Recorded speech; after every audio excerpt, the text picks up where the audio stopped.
Hello friends, welcome back to my channel. I'm so happy to be back and sharing this video with you. I've been wanting to show you guys my sourdough process for so long. So I began making sourdough earlier this year, I think in January or the end of January. It has been such a cool process because this is something that I've been wanting to do since last year, but I was just kind of scared, I think, and my starter just wasn't really rising.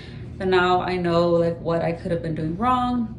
Anyway, so now I'm successfully making sourdough anytime I want. It's the best accomplishment. I'm so happy and proud of myself. And I must say that my first loaves ever, I was impressed. I was like, okay, this is amazing. Like I didn't think my first loaf was gonna have the right texture or flavor, but it was like really, really good. And all of my loaves have been very delicious. So at first I felt a little skeptical, like should I make a sourdough video because I'm new to this, but at the same time I'm like, but I know how to make it and it's coming out delicious. So of course I think it's okay for me to share my process with you guys. I just want to show you guys the bump because it is growing like a lot. We are at 31 weeks today actually, so we're getting bigger. And if you are new here, my name is Melissa. I am a homemaker, housewife, homeschool mom. I love baking, thrifting, decorating my home, all that good stuff. So if you are interested in that kind of stuff, please feel free to follow me. We need to get the sourdough going because the starter has risen and it's ready for me to mix all the stuff in it. Here is my sourdough starter. It has risen. When I first fed it, it was like down here. I fed it last night and it's risen this much. So I think this is a perfect time for me to feed it. And I'll show you a separate clip of the whole feeding process. But let me just give a little bit of background on sourdough starter just so that you can, in case you have no idea what's going on here. Sourdough starter is literally just water and flour. And if you're gonna start it from scratch, that's all you need, water and flour. You just have to feed it daily. And the way you feed it is you give it a little bit more flour and water, but you have to discard some of the other one because if not, you'll just like have so much. And also you'll be wasting a lot more flour and water. I will put it in the description, like how to start your starter. This one, I didn't start it on my own. This one was given to me by a friend, and so she gave me a little bit, some of her starter, and I've just kept it alive since then. It's pretty easy to keep alive. What I did at the beginning is I fed it daily and I left it on my counter, and I fed it, I've always fed it on a 1:5:5 ratio. So I will take, let's say I want to take 10 grams of starter from here. This is just for daily feeding. This is not for like baking with it. So I will measure 10 grams of starter, of this starter, into a new clean jar. And then I will add 5 times that of flour and water. So that's 50 grams of flour and 50 grams of water that I add into that new jar, give it a mix, and that's it. I just let it sit. So that's what I do for daily feedings. But if you're not gonna be baking that often, what you can do is you can just pop it in the refrigerator and then take it out once a week to feed it or to bake with it. And then you can just pop it back in after you use it and feed it again. It might sound a little complicated, but I promise you it's not that hard. And like I said, I will have the recipes and directions in the description so that you can like follow along. But if you're not really wanting to start your own starter, then literally you can just ask a friend for some starter. You can also buy dried starter and then reactivate it with water and flour. But I was lucky enough to have a friend who gave me some starter, and you don't have to be super lucky for that. A lot of people do make starters, so you can also check out Facebook groups online. Not only are they amazing for like information and asking questions about, you know, sourdough, but they're also a good place to just like, you know, make friends with like people who bake with sourdough, so that you can maybe find someone in your local community to give you some or sell you some starter. And also there's Etsy. Etsy's another good option. So I would just say check out Facebook Marketplace for a starter, and then also join a Facebook sourdough group so that you can, you know, have all your questions answered and get more information. That's what I did. So I studied a lot. I did a lot of research. I asked a lot of questions, but I also took it one day at a time. I promise you can do it. It's not that hard. And like I said, I've been wanting to do this for over a year, but I didn't finally do it until this year, and it was all because I kept pushing it aside because I was just too scared to try it, to really go in and try it. But now that I'm doing it, I'm just like, yeah, I could have done this a long time ago. Okay, friends, so on day one, of prepping your sourdough. We are going to feed our starter so that we can activate it, so that once it's active, we can then bake with it. Here is my starter. It has not been fed and it's hungry because it usually should look nice and bubbly and happy, but this is not a happy starter. I went a little bit over 24 hours. But that's okay. I've done that before and it turned out fine. I usually keep 2 jars so that when I feed it, I have a nice clean jar to measure it into, and then I wash this one so that we can just switch off, and I always have a clean jar available. So we're gonna start off with our empty jar, and we're going to pour in 30 grams of starter. A little bit too much. That's good. So now we're going to add 150 grams of flour and 150 grams of water. I always like to use bread flour when it comes to sourdough baking, but I've done all-purpose flour when it comes to feeding my starter and it turned out fine. However, when I bake with my sourdough bread, I always use bread flour when I actually like mix all the ingredients. But to feed my starter, I use either bread flour or all-purpose flour. But I do prefer bread flour. And remember, we are feeding on a 1:5:5 ratio. So if I'm using 30 grams of starter, 5 times that is 150 grams of flour and water. So just to explain that, if you, in case you happen to need more, let's say you're baking like a bunch of loaves, you can make it like the measurements bigger, like 50 grams starter and 250 grams of flour and water. Now I'm measuring out my 150 grams of water. I always like to use spring water. You can use filtered water though. Do not use tap water because the like chemicals in the tap water can really affect your starter and your sourdough from turning out the way it should be.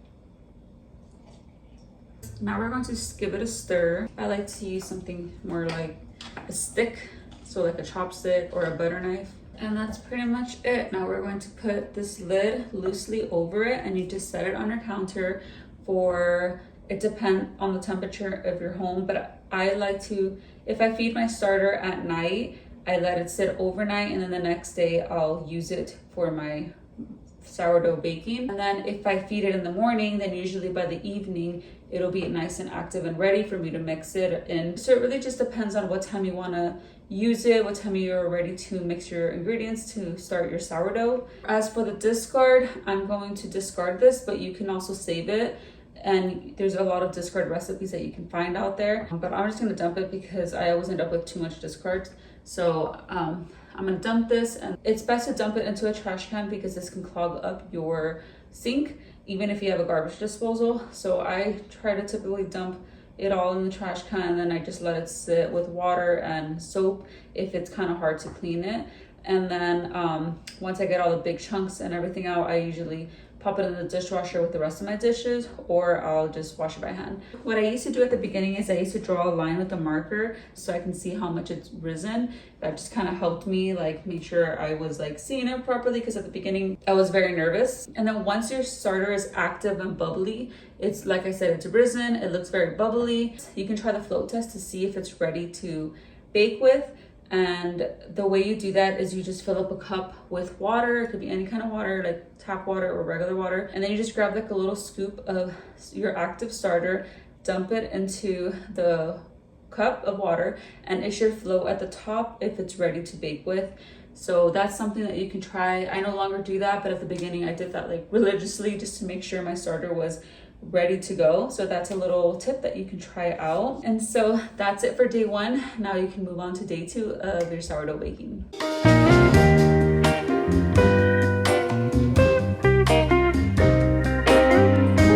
Okay, so here are some tools and things that we're gonna need for our first step. Honestly, that's what the beauty of sourdough is that it's very minimal ingredients, which makes it so much more pure, so much more healthy.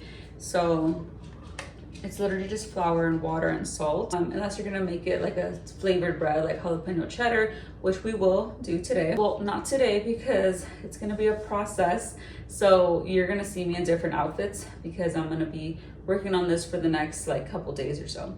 So we're gonna need a scale, a kitchen scale. You can use anything to really mix it. You can use a fork, whatever. I eventually use my hands anyway, but I have this little whisk thing to kind of start it off for me. I'm gonna put my bowl on my scale, And then I have flour over here. And I use bread flour to make my sourdough. I've always heard that this is better, but there's also people that use all-purpose flour and they're successful as well. So I have this crumpled paper because I use it. I mean, I kind of remember now like what the measurements are, but I'm just gonna have it here just in case because it's been like a couple weeks since I baked sourdough, maybe like 3 weeks actually, because I was sick and just so much going on. So just in case I forget, I have that to reference. So what we're gonna do, and like I said, I'll have all these recipes down below. We're gonna make it a 1,000-gram loaf, but what I usually do is this loaf, I don't make it one giant loaf. I cut it in half and make 2 separate loaves, which I still think are a pretty large size. So we're gonna measure out 150 grams of flour. Okay, so it's actually can be anywhere from 100 to 150 grams of flour. I mean starters. So I'm doing 135. I kind of just go with whatever I'm feeling. So I measured out my starter. I measured out 135 grams. And now we're gonna mix some water in here, but it needs to be kind of warm, but not like hot or like too warm because it can kind of kill like, you know, the bacteria that makes this like starter rise. So what I do is I'm gonna measure out some water in this pot because I like to heat it up a little bit on the stove top just to get it a little bit warmer. And I'm gonna measure out between 750 and 800 grams of water. I'm gonna do like 780 grams of water. Now I'm gonna heat this up just for like a couple minutes. I always end up overheating it, so I'm gonna just make sure to keep checking. So you wanna get this water to about 80, 85 degrees for better results. So we have about 780 grams. I'm gonna take this off the scale and I'm going to give this a mix.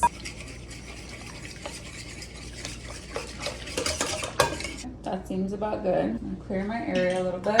Now I'm gonna put my bowl back onto this scale so that I can measure out my flour. So we're gonna measure out 1,000 grams of bread flour.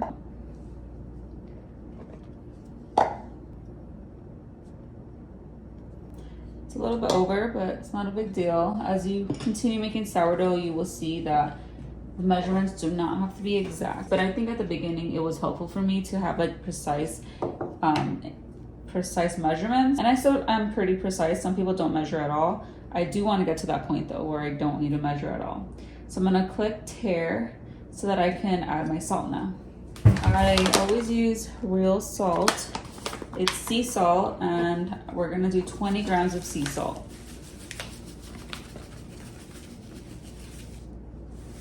I went a little over, but it should be fine. I'm gonna take this off the scale now. And at this point, I like to start off with my whisk tool and just kind of stir it up a little bit. But eventually, I'm gonna have to go all in with my hands. And this is a very important step in mixing your sourdough ingredients. It's very important that we mix them in very well so that everything can be, you know, spread out evenly and it can bake evenly and all of that. I take anywhere between 5 to 10 minutes to mix my dough. I usually set a timer so that I can, you know that I've done it enough times. We're gonna just mix and mix for about 5 minutes.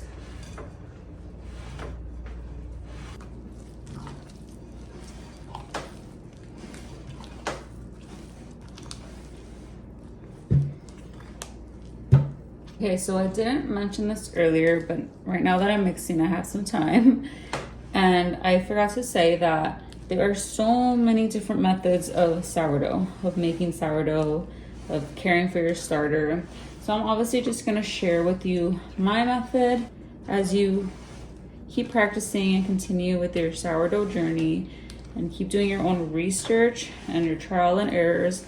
You will figure out what works best for you, but my techniques have not failed me, so I'm confident that you can make your own sourdough with my techniques, which are obviously not my techniques. I've learned from so many other women, so just want to make that clear. You might hear people do things a little bit differently, and that's fine. Okay, now that we are done mixing our dough, we are going to let it rest for about 30 minutes to 1 hour. So anywhere in between there. Sometimes I'll do 30 minutes, 45. A lot of times I'll do an hour. And so that's all we're gonna do. We're gonna cover it with a clean cloth and just let it sit.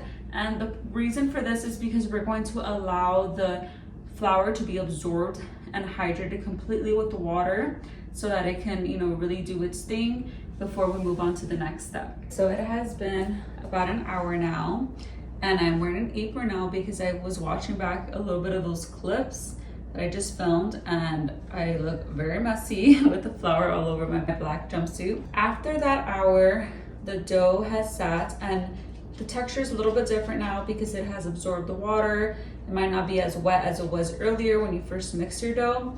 And so now we're gonna perform the stretch and fold. The stretch and folds happen every 30 minutes, and you're gonna do this for 2 hours. So that means you're gonna do 4 stretch and folds. I recommend we wet our hands first so that the dough doesn't get too stuck on our hands. And the reason for our stretch and folds is to build the gluten in our dough, which will help the sourdough turn out much better. So my hands are slightly wet, and all we're gonna do is, I'm gonna let you see it from this angle first, is I'm gonna grab the dough, pull it away, and fold it over. And then I'm gonna turn it and do the same thing all around, so that's just 4 different times all around. I'm gonna grab the other side, pull it away, and fold it over. And turn it again.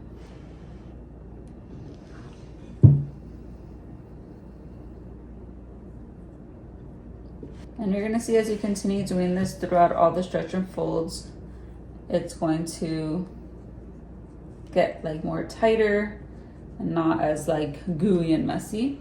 So that's it. I literally just have to do that all around 4 times, 1 on each side. I wet my cloth slightly, and we're gonna put this over so we can have a damp towel over our dough.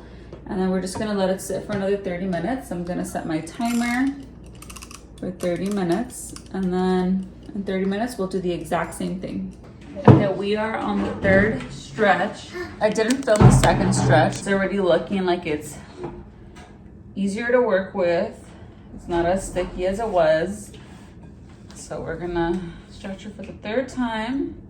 And then after this, we just have 1 more left. And as I stretch it, I can feel it getting tighter. So I'm gonna cover it up again and wait for the last stretch. Don't forget your aprons, people. We have reached a point of our final stretch and fold. After we stretch and fold, the next step is the bulk fermentation process, where it's just gonna keep fermenting and it's gonna bulk up and it's gonna rise up. Usually it takes 6 to 8 hours for the bulk fermentation process to be done, but just depends on the temperature in your home. If it's really like hot or humid in your home, then it'll probably rise a lot faster. If it's more cold, or if you have like an AC blasting, like wherever you leave this, then it might take a lot longer.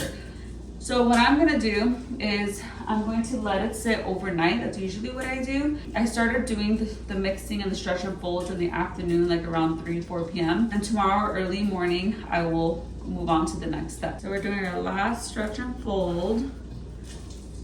And like I said, a lot of sourdough is not very like an active process. A lot of it is just waiting, and that's pretty much it. You just let it sit for overnight. Or if you start in the morning with the mixing, you can probably bake this by the end of the day or the evening. So I like to do it where it bulk ferments overnight so that in the morning I can bake. I'll see you guys tomorrow with the next step. Okay, good morning. We are back with our next day of sourdough. I slept in a little bit more than I expected, so my sourdough really blew up. And also I had to make breakfast for the kids and all of that stuff before getting to it. So this is what I came downstairs to. I actually thought it was pretty funny. It is humongous, overflowing, pretty funny. So we're gonna punch it down.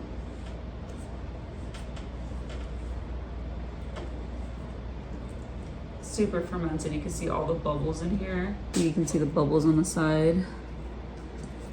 So we're gonna just Take the air out so it can go down a little, so that we can move on to the next step.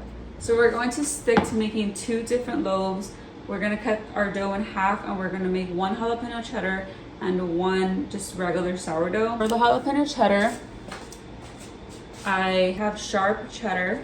You can use Monterey Jack. I like using Monterey Jack, but you can use cheddar cheese, mild cheddar, sharp cheddar, whatever. I would say like about a cup of cheese. And then let's put this, put it in a bowl. You can use fresh, like raw jalapeno peppers, or you can use pickled ones. I've been using pickled ones. I like the flavor of that, but you can use whichever you want. So I'm just taking off the stems, and then I cut them into, you can decide if you want them like into these circles, or you can kind of make them smaller. If the jalapeno pepper is kind of big, I'd sometimes like to cut them a little smaller. So I'm gonna do that, cut them in half.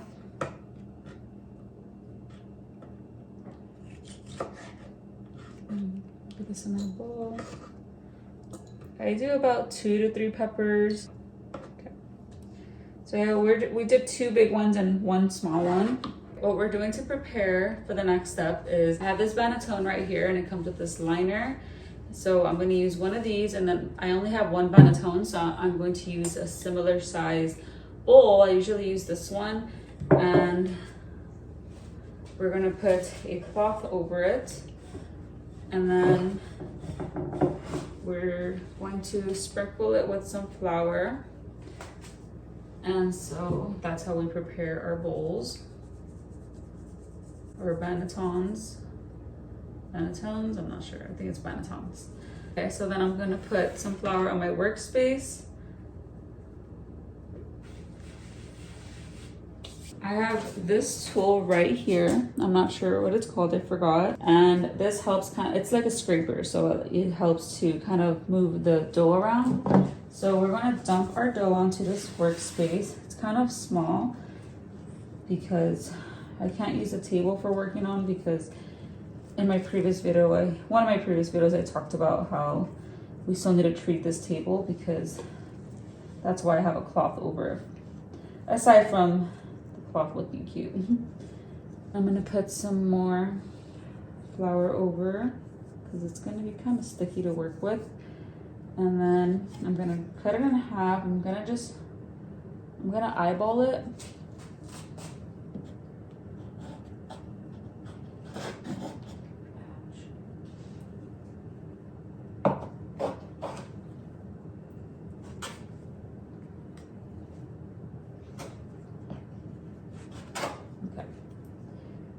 Go. I think this one's a little bit bigger, so I'll use this one for regular sourdough, because we use that one. We can use it in so many more different ways since it's just plain bread.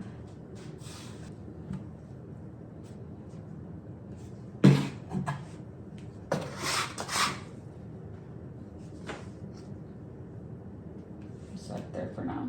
So now I'm gonna just kind of add more flour here. This part's actually pretty easy. What we're going to do is, now we're in the step where we're shaping our dough.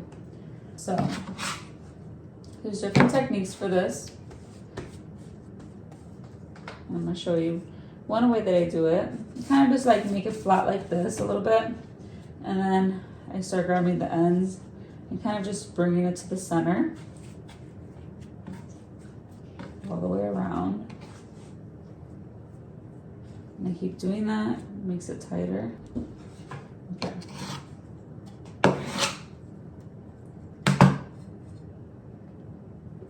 It's very sticky.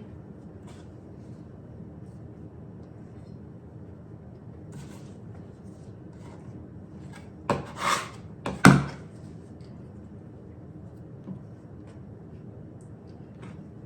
I'm just gonna kind of roll it over, and then roll it this way. It's nothing really too crazy, honestly, as long as we can kind of get it into a ball. And then we're going to do this step where we're gonna build some tension on the dough so that it can kind of help keep its shape. we're going to kind of roll it towards us like this. Take it back, roll it towards us, and it kind of just tightens it up. And this workspace isn't the best. It's better if you work like on a countertop so you can have more space. We're just pulling towards us like this. Now we're gonna just transfer this over to our banneton. And the way we're gonna do it is we're gonna put the top of the dough at the bottom. So, like that.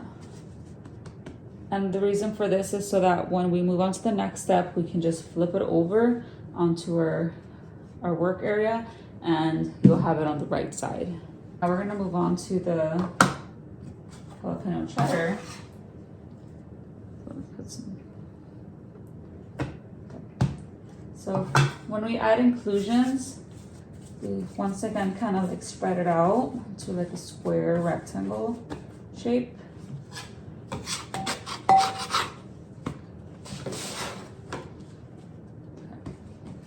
And then with your ingredients, so I think I have more than I need, but let's see.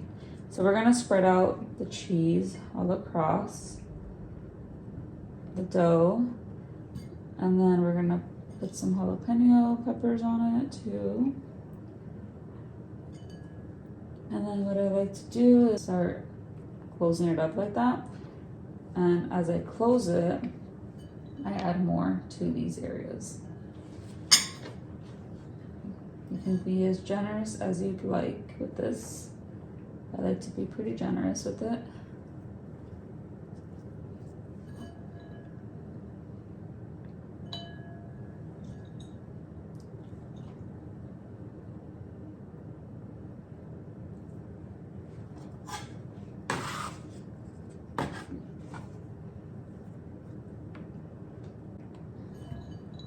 So it looks like we are going to use everything that I chopped up. And then kind of close it in.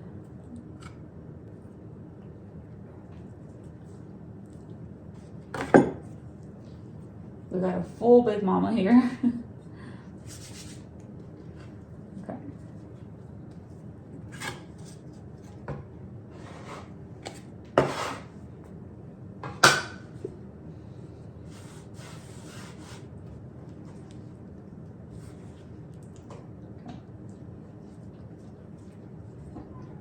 Rolling it up again.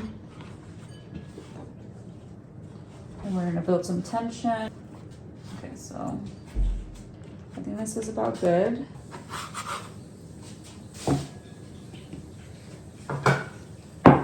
It's okay if it's poking through. Okay, so the next step is we're going to put our dough in the refrigerator. This is called the cold fermentation process.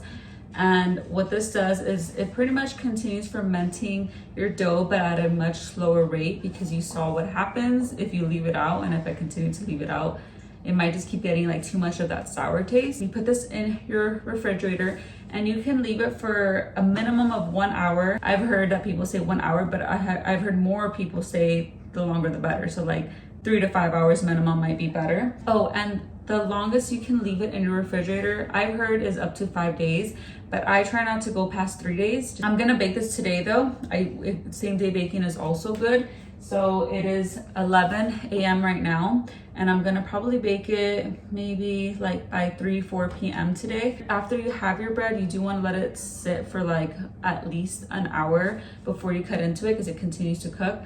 And the way that we pop this in the fridge is you can do giant Ziploc bags. I usually do like those giant freezer bags, but I haven't baked in a while and I cannot find my bags. I usually reuse them just for this process.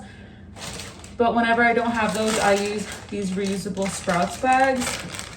I'm gonna pop my bread in here. And I think only one can fit. Sometimes if I have a smaller loaf, I can fit 2 in here with the big one.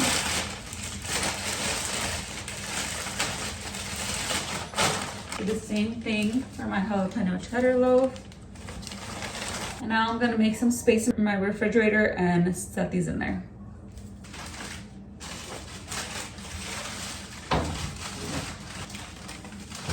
All right, I just got that in the fridge. So remember, I know this is a lot of information, but it's not that, I hope it's not that complicated.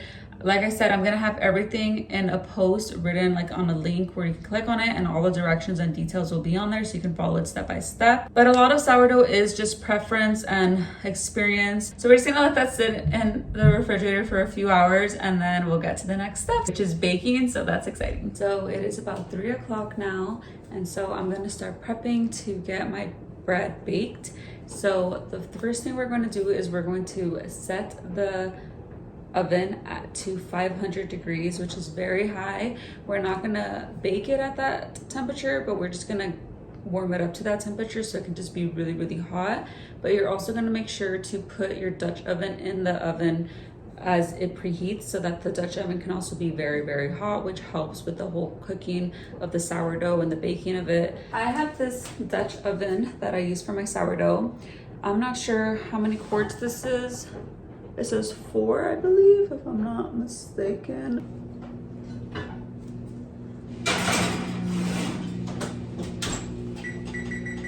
Now my oven is preheating. We're gonna just sit out and wait until it's ready. And once it's ready, we can bring out our bread. We don't want to bring it out too early while it preheats. You want to bring it out once you're about to bake with it. So I'll see you in a couple minutes. Okay, so we have reached the time when we can finally bake our bread. But before we bake our sourdough, we're going to prep it by grabbing a sheet of parchment paper. And what I like to do is I like to crumple it so that it can be easier to work with, so it doesn't like roll and try to do its own thing. We're gonna pull one of our loaves out. First, we have to make sure to put some flour on our parchment paper. Here's my loaf, and I'm gonna just gently flip it over onto the parchment paper. That. And you can see that it's nicely taken its shape. And then next thing we're gonna do is I'm gonna put some flour over the loaf. And kind of spread it around. So now we're going to score our bread. So the reason why we score our bread is it's like a little vent where it's to let out some of the gas and some of the heat in your bread. If not, it will naturally make its own vent. But if you want to kind of control the design and where the scoring and the vent happens, then you do it beforehand. You don't have to make it cute and, you know, make it into a design or anything, but I like to do it just for fun. So kind of just do like a bit of a deeper cut at the beginning. And then after that, you can just add some designs. I just do this one a lot.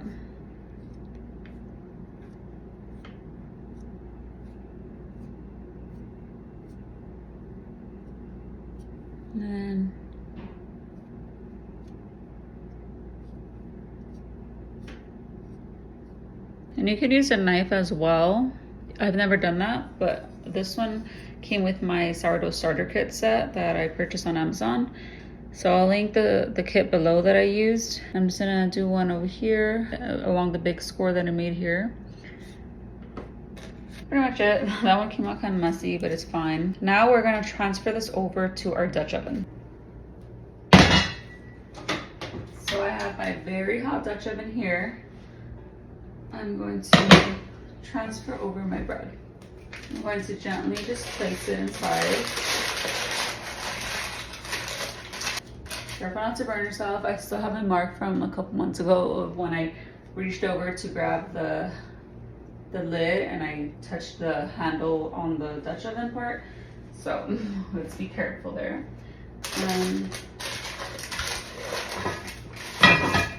There we go. So we're gonna put it back in the oven.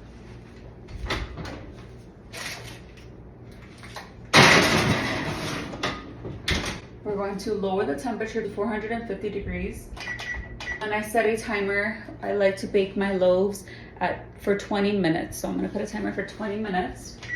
And then after these 20 minutes are up, we're going to remove the lid so that it can toast and get a little bit more toasty on the top. So This part with the lid on is important so that it can really cook on the inside all the way through.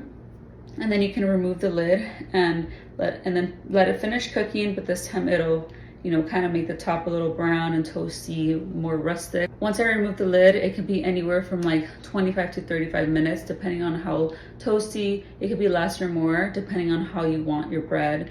I like it kind of in the middle, not too toasty, but if I had to choose, I lean more towards like the toastier, browner side. We'll be back for that step in a bit. So I realized after that previous clip that I was filming vertically with my phone, and that doesn't work when you're filming for YouTube. So I don't know if I'll use those clips. But if I don't use those clips, then I'll for sure make sure to get it right when I prep the jalapeno cheddar bread. So the first loaf has been baking for 20 minutes. We're going to take out the lid now. Here's how it's looking so far. It's looking good. Let it finish cooking without the lid so it can turn nice and brown. And I usually start this part off at 25 minutes. Okay, we have our loaf out. I do want to add that I ended up adding an extra 3 minutes because after those 25 minutes, I felt like I could use a little bit more color. So I added an extra 3 minutes. Like I said, the second part where you remove the lid, it could be anywhere from 25 to 35 minutes or even more. So I wouldn't go too much more, but let me just show you. This is how my loaf is looking. Looks pretty delicious. It's been like 2 to 3 weeks since I last made some sourdough. So I'm very excited because I love the smell and it's just so good for you. It's good for your gut. There's just so many benefits to sourdough. I do have this rack and I like to set it aside over here next to my stove on my countertop, and I'm gonna transfer my loaf.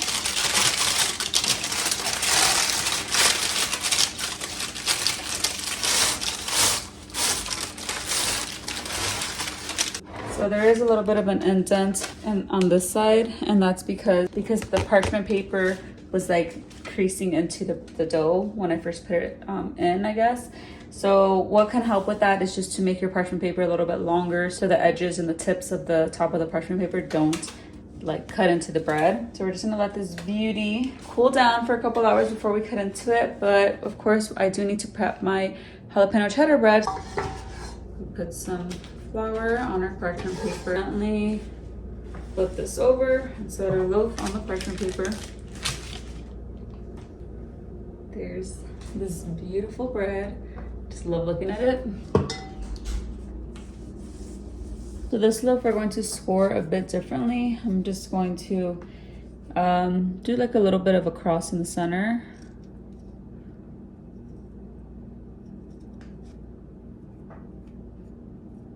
We can add a little bit of a design.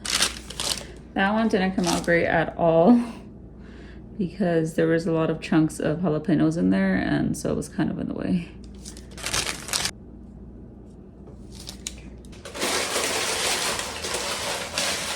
Place the lid back on. And we'll be back again in a bit. Okay, so we're gonna remove the lid now that the 20 minutes are up. This is what our bread is looking like right now. Trying to remove some of this parchment paper from the creases in here. Pretty yummy, cheesy, and delicious looking. Put this back in for another about 25-30 minutes. Okay, so I just brought out my jalapeno cheddar loaf. This is how it's looking. It could probably go for a little bit longer just to make it a little more toasty, but I think I'm just gonna leave it as it is, and I'm going to now transfer it to my cooling rack. Can't wait to cut into it and show you guys what it looks like on the inside. So we are going to let the bread sit for a couple hours, so I'll show you that soon. Excuse me, I was taking a picture with the sourdough and I got some flour on me. Good thing it's the end of the day. I'm gonna go shower and change soon. So anyway, we have reached a point where we can now cut into our lovely loaf. So we're gonna start with the regular sourdough loaf. I'm gonna show you how I cut it. First of all, it's very important to have a bread knife. I do hear that it's a common thing for people to have trouble cutting their bread. So first of all, we have to use a bread knife. I've had those ones for so many years, so I don't know if there's other ones out there that might be better, but this one works for me.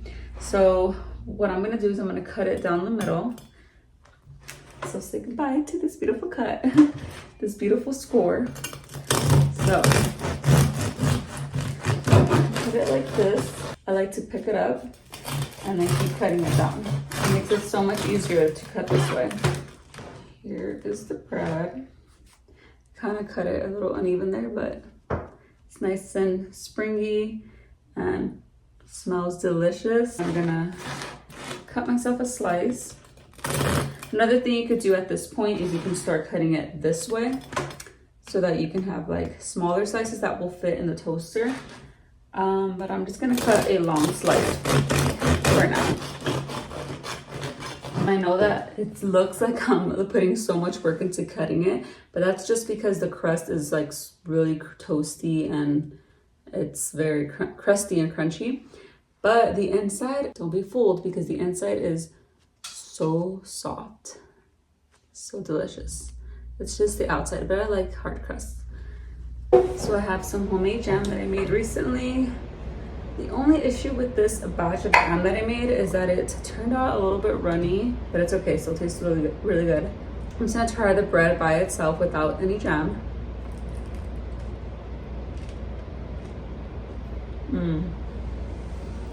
It's seriously so delicious and crazy, because the first time I made my first loaf, I was like, wow, like I can't believe I made this. It tastes so amazing.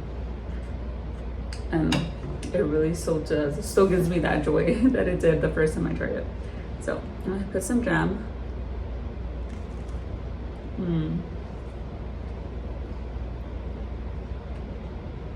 So soft on the inside. I'm gonna go ahead and cut into the jalapeno cheddar so you guys can see the inside of that one, because I know that one is a little more exciting because of the inclusions. This is our lovely jalapeno cheddar loaf. Look at that. It's so soft and it smells so good. A little piece right here.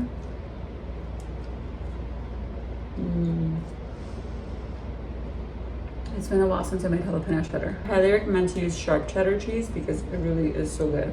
You just see it's springy. Well, there we have it. I hope you enjoyed this video and I hope it was helpful. If you have any sourdough questions, because I know there will be some, you can go ahead and leave them in the comments. We'll add that this bread will last about a week. Just keep an eye on it. And you can also freeze it. I haven't done that yet, but you can freeze it, and then when it's time to defrost it, you can spritz it with a little bit of water and then toast it, either the whole loaf in the oven, bake it in the oven for a few minutes, or you can just like cut your slice and toast it in the toaster. Just keep an eye on it, see if it starts growing mold. It is freshly made, no preservatives, so it will not last super duper long. Probably won't last that long anyway, because you will be gobbling it down with your family. If you like this video, give it a thumbs up, and it would be very helpful if you subscribe as well.